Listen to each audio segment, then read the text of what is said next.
तो शायद आप लोगों के दिमाग में भी आता होगा ब्रेजा फेसलिफ्ट क्यों नहीं आ रही, टाटा पंच फेसलिफ्ट क्यों नहीं आ रही, या फिर इंडिया में पेट्रोल गाड़ियों को मैन्युफैक्चरर्स लॉन्च करने में क्यों कतरा रहे हैं। उसके पीछे का सबसे बड़ा रीजन है सरकार की लाठी जिसका नाम है E27। हाँ दोस्तों, हम लोग अभी तक E20 पेट्रोल के लिए भी तैयार नहीं थे, उसी के पीछे E27 भी आ।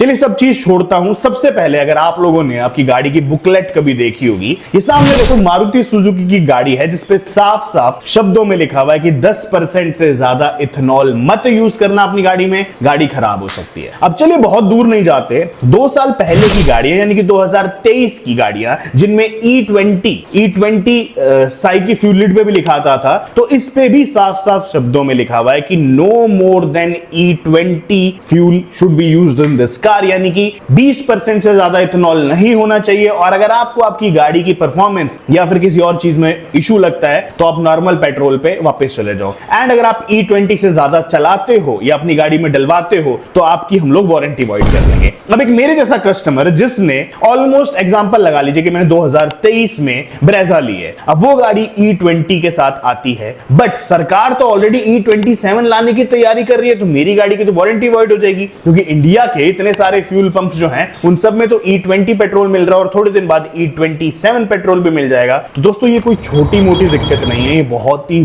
बड़ी दिक्कत है। आप लोगों की जो पॉकेट है उस पर तगड़ी मार पड़ने वाली है, तगड़ी लाठी पड़ने वाली है। तो राम राम जी, कैसे हो सारे? उम्मीद करता हूं बढ़िया होंगे सारे मेरे भाई, बढ़िया होने चाहिए। सबसे पहले नीचे राम राम लिख दो, जब जब राम राम लिखते हो बहुत ही अच्छा लगता है, दिल से कनेक्ट फील हो। देखो दोस्तों, सबसे पहले आपको समझना होगा कि E27 का मतलब क्या होता है। तो E मतलब होता है इथेनॉल, 27 मतलब होता है कि आपका जो फ्यूल है उसमें 27% इथेनॉल मिलाया गया है पेट्रोल में। आपको सिर्फ 73% पेट्रोल दिया जा रहा है, 27% इथेनॉल दिया जा रहा है। बहुत ही इजी लग रहा होगा सुनने की, तो भाई इसमें दिक्कत क्या है? मिल गया, हमने डाल दिया, हमारी गाड़ी चल रही है। आइए आपको 3 बड़े रीजंस बताता हूं डिटेल्ड कि ये E27 जो पेट्रोल है आपकी गाड़ी को कैसे खराब कर। अगर अभी तक चैनल सब्सक्राइब नहीं करा है, चैनल सब्सक्राइब कर दीजिए, क्योंकि सबसे पहले लेटेस्ट अपडेट्स यही चैनल आपको लाके देता है। सबसे पहला खतरा जो आपकी गाड़ी में आएगा वो होगा कोलिजन का बड़ा रिस्क। इथेनॉल के साथ एक बड़ी समस्या ये है कि ये पानी को अपनी तरफ अट्रैक्ट करता है। जब पानी फ्यूल में मिक्स हो जाता है तो ये गाड़ी के जो मेटल पार्ट्स हैं उनको कोरोड कर सकता है या फिर कोलिजन हो सकता है, जिसका सीधा मतलब है कि रस्टिंग हो जाती है, जंग लग जाता है। ये प्रॉब्लम बहुत ज्यादा होती है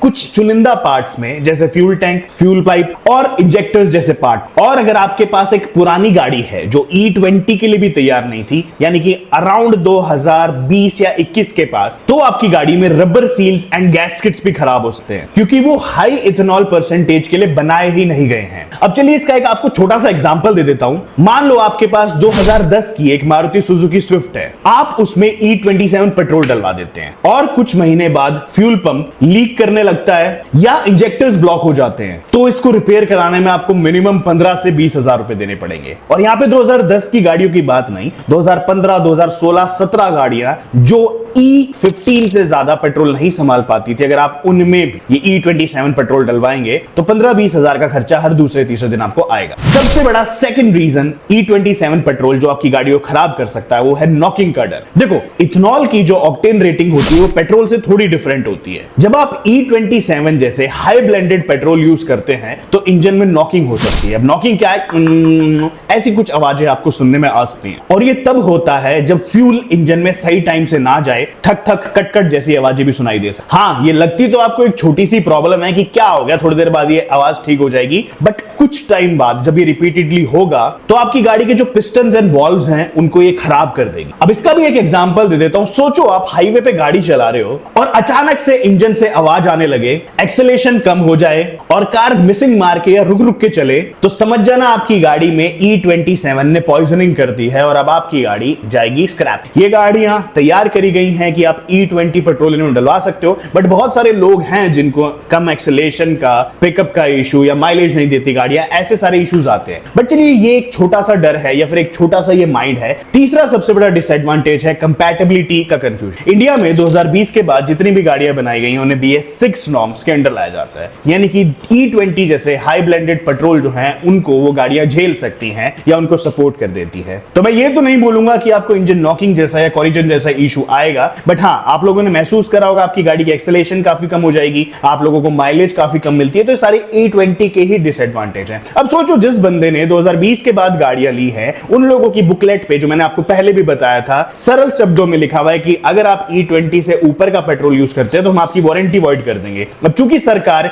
E27 जैसा हाई ब्लेंडेड पेट्रोल ला रही है तो आपकी गाड़ी की वारंटी जाएगी एंड 2 साल में जो आपकी गाड़ियां हैं वो खत्म हो चुकी हैं। मैं यहां पे 2010 2012 गाड़ियों की बात नहीं कर रहा, वो तो सपोर्ट कर ही नहीं सकती, E5 E10 के लिए बनाई गई थी। यहां पे 2023 तक की जो गाड़ियां हैं उन पे भी खतरा मंडरा चुका है। अब अगर जबरदस्ती से मैं 2023 वाली गाड़ियां, इनसे थोड़ी पुरानी 2020 के आसपास की गाड़ियों में E27 पेट्रोल डलवा भी देता हूं, क्योंकि थोड़े दिन में सारे पेट्रोल पंप जो हैं उस पे E27 ही आने लगेगा, तो आपकी गाड़ी शायद से स्टार्ट ना हो, और अगर स्टार्ट हो भी जाती है तो चेक इंजन लाइट आ जाएगी। मिस्त्री ढूंढ ढूंढ के पागल हो जाएगा कि क्या दिक्कत है, क्योंकि वो ढूंढेगा इंजन में क्या दिक्कत आई है, और दिक्कत तो सारी पेट में थी, यानी कि आपके पेट्रोल टैंक में। अब चलिए ये सारी चीजें तो हुई कि भाई आप लोगों को क्यों E27 नहीं डलवाना चाहिए। यहां पे E27 जो पेट्रोल है एंड इसमें जो इथेनॉल यूज किया जाएगा, इथेनॉल को कैसे बनाया जाता है ये थोड़ी साइंस भी समझा देता हूं।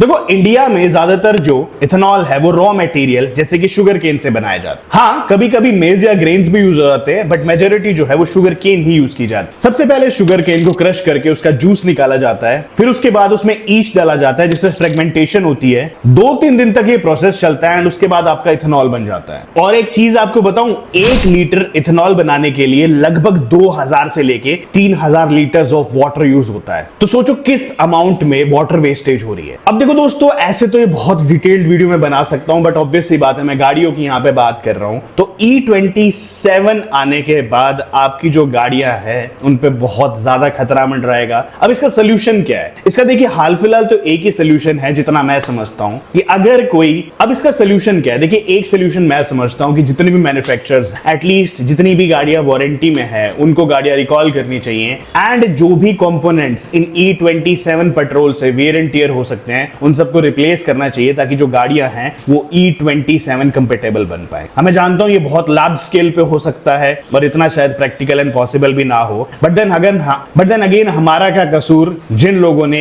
E27 दिमाग में ना होते हुए भी गाड़ियां खरीदती। तो दोस्तों ये वीडियो हर एक उस इंसान के साथ शेयर कर देना, व्हाट्सएप पे, अपने साथ फेसबुक पे, इंस्टाग्राम पे, जिसके साथ ये इंफॉर्मेशन जरूरी हो शेयर करना। एनीवेज दोस्तों, इसका सोल्यूशन हाल फिलहाल तो कुछ नहीं है, बस ये है कि डीजल गाड़ियां लीजिए, क्योंकि डीजल में ये ब्लेंडिंग वगैरह नहीं स्टार्ट हुई है अभी, सिर्फ और सिर्फ पेट्रोल में जो है E27 वाली चीज आ चुकी। एनीवेज कैसी लगी वीडियो लिख के बताएगा। बाकी मैं तो बहुत ज्यादा निराश हूं इस चीज से। धीरे धीरे सरकार नई गाड़ियों को भी बंद करवाने वाली है। 10 साल का तो रूल आया ही था, अब ये जो 2-2 3-3 साल पुरानी गाड़ियां हैं ये भी भांग के भाड़े जाएंगी। एनीवेज गाइस, आज की वीडियो में इतना था। उम्मीद करते वीडियो पसंद है, लाइक शेयर सब्सक्राइब करें भेज जाएगा। मिलूंगा आपसे जल्द एक और ऐसे। बाय और धन्यवाद।